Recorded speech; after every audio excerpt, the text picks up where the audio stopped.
सभी प्यार से बोलेंगे ओम शांति।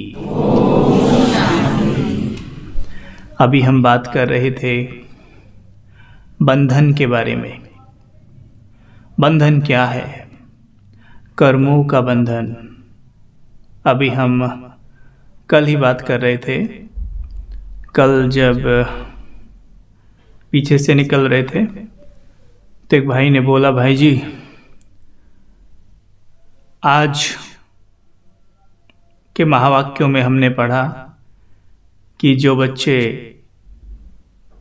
स्वमान में रहते हैं माया उनके सामने नहीं ठहर सकती।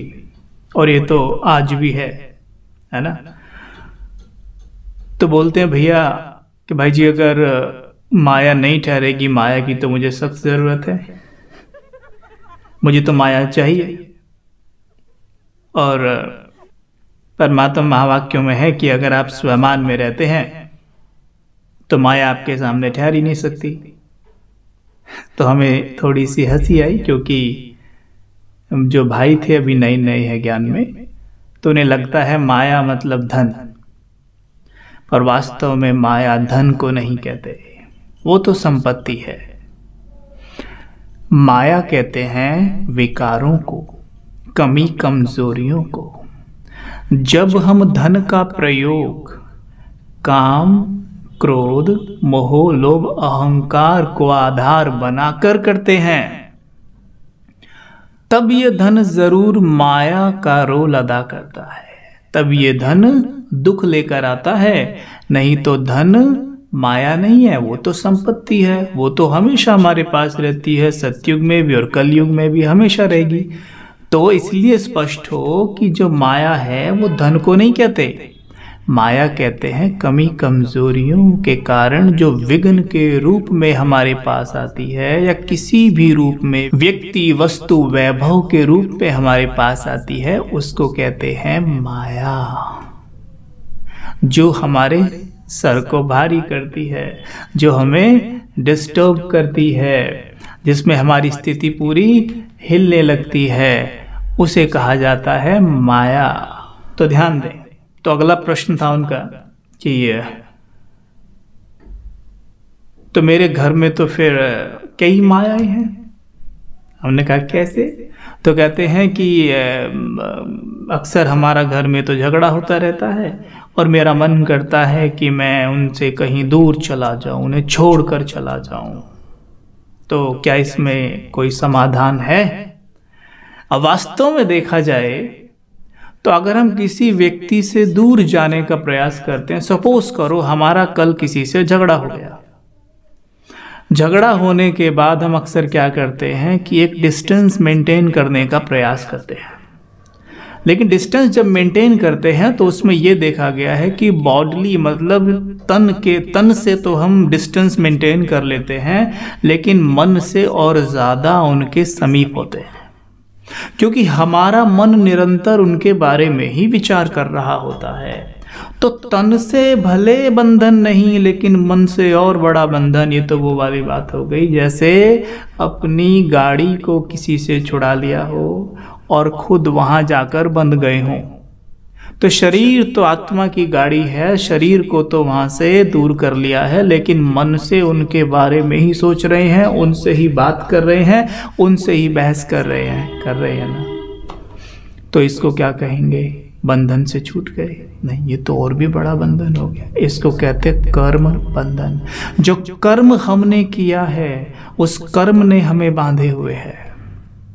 इस कर्म बंधन से छूटने के लिए हमें क्या करना होगा? भाई जो उनसे लिया है उन्हें तो वो थोड़ी ना छोड़ेंगे हमें ऐसे। तो क्या दें? अब सपोज करो किसी व्यक्ति ने आपको एप्पल दिया हो और आप उसे एप्पल के बदले डायमंड दे दें, तो निश्चित तौर पर वो तो आपको छोड़ेगा ही नहीं, बल्कि बड़ा खुश हो जाएगा। तो हमने बहुत सारी आत्माओं, यानी बहुत सारे जो आत्माएं आज हमारे आसपास का रोल अदा कर रही हैं, कोई बहन का, कोई भाई का, कोई हस्बैंड का, सबसे हमने जन्मों जन्म कुछ कुछ ले रखा है और अब हमें पता नहीं कि हमने किससे क्या ले रखा है। तो क्या करना होगा, हम सबको एक साथ वो देने का प्रयास करें जो उनके जीवन में हीरे तुल्य है। और वो क्या है? आज हर किसी को चाहिए या नहीं चाहिए शांति? हर किसी को चाहिए नहीं चाहिए प्रेम? हर किसी को चाहिए नहीं चाहिए आनंद? राइट? हर कोई पसंद करता है नहीं करता पवित्रता को? सबको कॉमन है ये। कोई व्यक्ति ऐसा नहीं जो ये कह दे मुझे शांति कतई पसंद नहीं, आई हेट पीस, मुझे प्योरिटी तो बिल्कुल भी अच्छी नहीं लगती, प्योरिटी को देखने से मुझे घृणा आती है। कोई कहेगा ऐसा? बिल्कुल नहीं कह सकता। प्रेम तो मुझे कतई पसंद नहीं है, नफरत मुझे आप कितनी भी दे दो, आई लाइक इट, कोई कहेगा ऐसा? बिल्कुल भी नहीं कहेगा। तो आप उन्हें ये जब देने का प्रयास करेंगे, देंगे, तो ये बिल्कुल ऐसे हो जाएगा एप्पल के बदले डायमंड दे दिया, अपने आप ही वो आपको छोड़ेंगे नहीं, फ्री करेंगे, साथ में ढेर सारी ब्लेसिंग्स देंगे। ये है कर्म बंधन से छूटने का तरीका। तो डायमंड मतलब शांति, प्रेम, सुख, आनंद उनको दीजिए। वो कैसे देना है? परमात्मा प्रेम, शांति, सुख के सागर हैं। हमें रोज परमात्मा महावाक्यों में बताते हैं कि तुम मुझे याद करो। जब तुम मुझे याद करते हो तो मेरी शांति, मेरा प्रेम, मेरा आनंद तुम में प्रवेश करता जाता है और चारों तरफ फैलता जाता है, चारों तरफ फैलता है। और सबसे पहले उनके पास जाता है जिनसे आप कनेक्ट हैं माइंड टू माइंड। और वो कौन है जिससे हम सब ज्यादा कनेक्ट होते हैं? अपने परिवार के ही सदस्य होते हैं वो। तो जब आप स्टेबल माइंड होते हैं, पीसफुल होते हैं, लवफुल होते हैं, परमात्मा के प्यार में डूबे होते हैं, परमात्मा शांति में समाये होते हैं, तो सबसे ज्यादा इसका अनुभव उन्हीं आत्माओं को होता है जो आपके सबसे ज्यादा करीब हैं। तो ये मौका छोड़ना नहीं है। बाबा से, परमात्मा से कनेक्शन बनाइए और सबको वो दीजिए जिसके वो प्यासे हैं। तो ये सोचना भाई जी मैंने किससे क्या ले रखा है, मैंने किससे क्या ले रखा है, मेरे पीछे क्यों पड़े हैं, या वो तो पड़ेंगे भाई, कुछ ना कुछ तो ले रखा है, लेकिन ये सबको चाहिए। अब हमने क्या ले रखा है, किससे क्या नहीं, ये कहाँ पता हमें, हम तो भूले हुए हैं ना, विस्मृति है हमें। लेकिन शांति, प्रेम सबको चाहिए, वो हम दे देते हैं। अब तो इससे क्या होगा, अपने आप ही बंधन कटने लगेंगे। जो लोग आपके पीछे पड़े रहते थे, जिन्होंने आपका, कहते हैं ना एक लाइन में, हम जीना दुश्वार किया हुआ था, वो भी आपसे दूर हो जाएंगे। और जब आपसे मिलेंगे तो बड़ी प्यार से ही बात करेंगे, आपको परेशान करना बिल्कुल बंद कर देंगे, पक्का। इसी प्रकार जब हम ऐसा करते रहते हैं, कर्म बंधन मुक्त होने लगते हैं, तो आती है कर्मातीत स्थिति। कर्मातीत होता है जो कर्म हमने अतीत में किए हुए हैं उनके प्रभाव से हम मुक्त हो जाएं, अर्थात जो कार्य हम, जो कर्म हम पास्ट में कराए हैं वो हमें खींचना बंद कर दें, तो क्या होता है, हम कर्मातीत हो जाते हैं। तो इसका क्या तरीका है? एक तो ये, दूसरा मैं और मेरेपन से मुक्त। मेरा, मेरा बेटा, मेरा पति, मेरी पत्नी, मेरी गाड़ी, मेरा घर, मेरा मेरा मेरा, बस मेरा कहा तो खुद को क्या समझा जब मेरा कहते हैं? ध्यान दीजिए, जब हम कहते हैं मेरा तो उस वक्त खुद को क्या समझते हैं? सोल या बॉडी? बॉडी समझ रहे हैं। तो खुद को बॉडी समझ रहे हैं तो शिव बाबा याद रहेगा, परमात्मा याद रह ही नहीं सकता। जब खुद को माँ समझें तो बेटा याद आता है, पत्नी समझे तो पति याद आता है, भाई समझे तो बहन याद आती है, आत्मा समझने पर ही परमात्मा याद आता है। लेकिन खुद को हम ये समझ रहे हैं तो सब फिर कहते हैं ये समझकर मेरा मेरा मेरा मेरा मेरा मेरा मेरा, बस।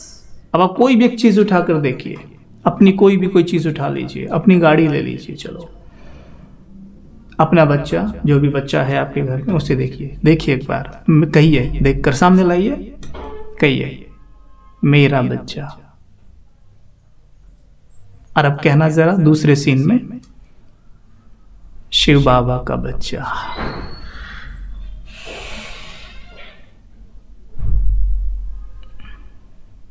शिव बाबा का बच्चा। गाड़ी सामने लाइए, मेरी गाड़ी। क्या दिया आपने उसे कहकर मेरी गाड़ी? किस दृष्टि से हम उसे देख रहे हैं? अभी अनुभव कर रहे होंगे। कहिए, शिव बाबा की गाड़ी। दिल से कहना। कैसी दृष्टि पड़ी उस पे? उतर गई ना एक सेकंड में नजर। तो नजर इसी को कहते हैं। एक होती है बुरी नजर, एक होती है अच्छी नजर। बुरी नजर यही है, किसी चीज को अपना कहना, आज अपना कहा उसको नजर लगी। इसलिए कहते भी हैं बहुत से लोग, अपनों की नजर ज्यादा लगती है। क्यों? क्योंकि अपनों, जैसे मानो कोई माँ, मेरा बेटा मेरा बेटा मेरा बेटा, तो अगला ही थॉट क्रिएट होगा, इससे कुछ हो ना जाए। मेरा बेटा मेरा बेटा मेरा बेटा, इसे कुछ हो ना जाए। बस क्या इसे कुछ हो ना जाए? जब ये थॉट क्रिएट किया तो क्या सोच के क्रिएट किया है? खुशी का थॉट तो नहीं होगा, है ना? भय का थॉट है। भय का जब विचार है तो कौन सी एनर्जी उसकी हो गई? नेगेटिव। ये लग गई नजर। कहना जरा, शिव बाबा का बच्चा। है डर? कैसा भी डर है? नहीं है ना? देखो चेहरे, देखो अपने। डर है? नहीं, खुशी है चेहरे पर।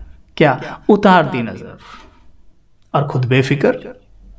खुद बेफिक्र तो बार बार कहना, कोई भी चीज को आज से जब भी देखें, शिव बाबा की कार, शिव बाबा का बच्चा। ये कहते ही शिव बाबा की शक्ति और प्रेम उस आत्मा को मिलने लग जाएंगे, जो कि हम नहीं दे सकते।